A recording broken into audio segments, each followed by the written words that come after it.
শোনো, তুমি হয়েছ আমার একমাত্র সন্তান, তাই তোমার কথাকে আমি কখনো ফেলতে পারি?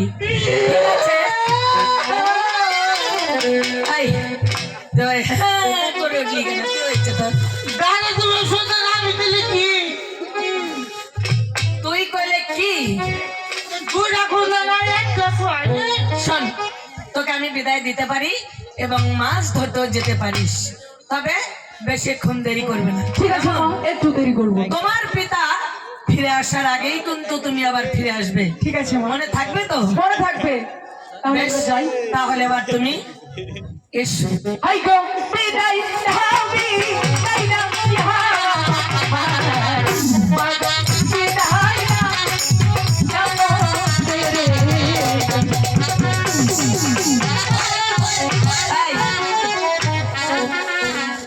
ঝন্টু, তুই এখানে দাঁড়িয়ে রইলি কেন? আমার অনেক কাম আছে। কি বল? পরে যাবো। পরে যাবি কেন?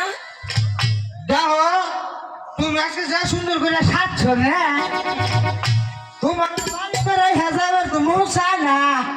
ওই যে আসা থাকি বাজে থাকি তোর কাজে কথা রাখ। এবার তুই মাছ ধরতে যাবি নাকি যাবি না সেই কথা আমাকে বল। জানু তবে কি আমাকে কিছু দাম কি দেবো তোকে? দাদারে দিস আমি দেখছি আমার দাম নাই। এই বল কি দেবো বল। দাদারে দিল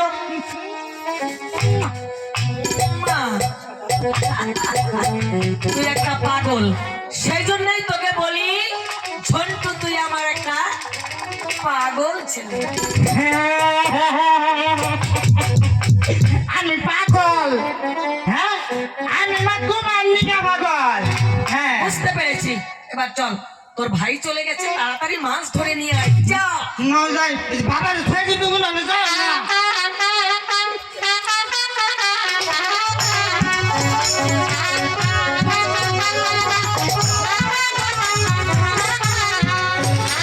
দেখতে